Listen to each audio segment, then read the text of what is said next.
We as an organization just wanted to express our deepest condolences and sadness for the passing of Johnny Bower, obviously to his wife Nancy, his children, his grandchildren and his great-grandchildren.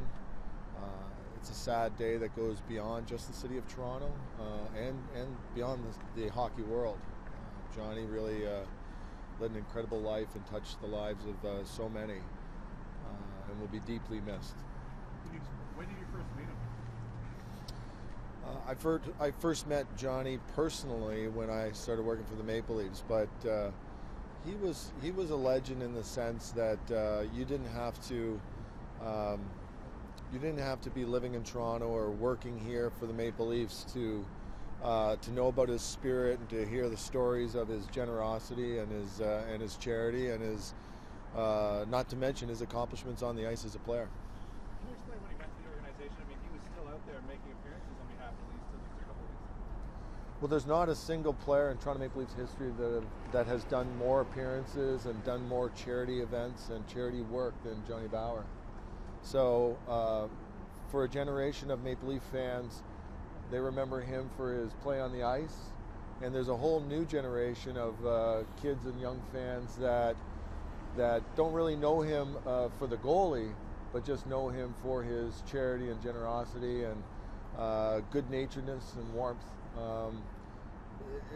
You really could never, I've never in my time here, and I hear this from a lot of people, nobody ever really came upon Johnny Bower at any moment, at any time, at any hour, and saw that he was uncomfortable, frustrated, impatient. He was never any of those things. Anytime somebody saw Johnny Bower, they came away with a great experience. He's a great lesson for all of us. How did he connect with the players of today?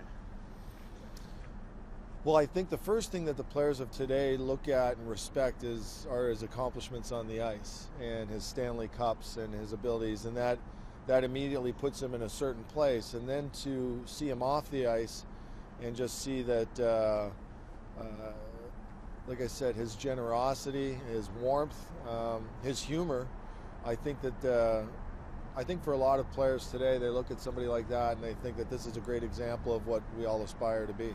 Brendan, for you as a young boy growing up in Toronto, when you heard the name Johnny Bower, what did it mean to you?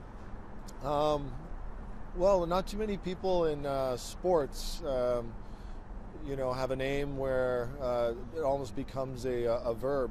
So if you were playing street hockey and you poke check somebody, you yell Johnny Bower. I just Johnny Bowered you. So before, I'd never seen Johnny play as a young kid, but I knew that this was the man that invented the poke check growing up here in Toronto. So it wasn't until the last few years where I actually got to know him on a more personal level and really saw up close what everybody talked about. You know, one of the coolest things about Johnny Bower was the fact that he played at such an old age. Like, I think his rookie year was about 29. Then I think when he was in 1967, when he was with the Leafs, nobody really knew his age. They were always guessing about it. Well, it's pretty incredible that he had an entire career in the American Hockey League before he ever played for the Maple Leafs. And I remember reading something about him when I first got here that as a rookie, he was the oldest member of the Toronto Maple Leafs and never played a game for the Maple Leafs when he was not the oldest player on his team. So, and then went on to win 4 Stanley Cups and be obviously instrumental in those wins. So it's really. It's not a story you hear about. He was a unique person and has a very unique story. What was his reaction when you surprised the players last year and told them that their numbers were all there? Johnny's reaction at the time when we told them about their sweaters being retired was typical. It was gracious. He was appreciative, and I think he followed it up with a little joke, and that was him. He, like I said, he was a lot of events for our team and in this city and in the community. Always had a ton of energy and was just extremely good-natured. So he's going to be dearly, dearly missed.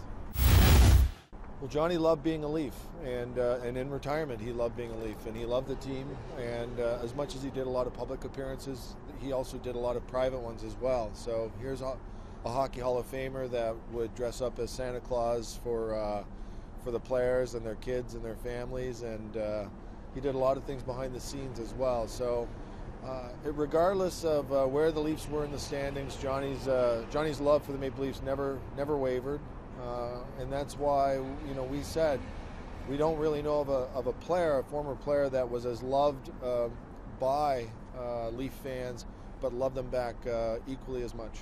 Any plans to memorialize him as of yet? I know it's early. Yeah, we're respecting the family's privacy, wish for privacy at the time, and this did happen quite suddenly. So I'm sure we'll communicate with them at a later date.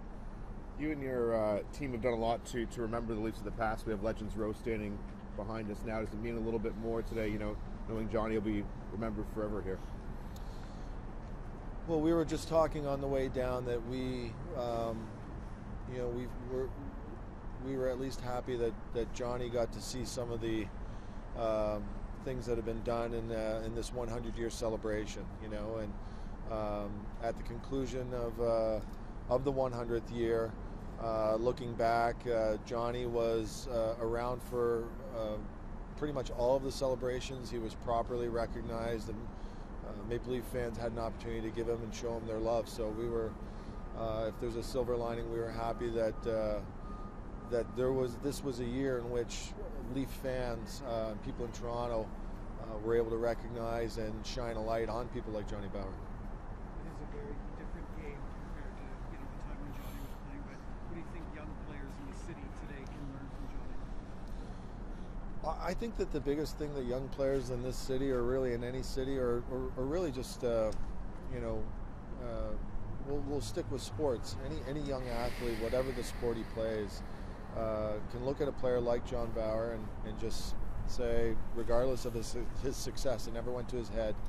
He was always very conscientious about the community he lived in. So he was more than just a hockey player. He was an ambassador to every community he ever lived in.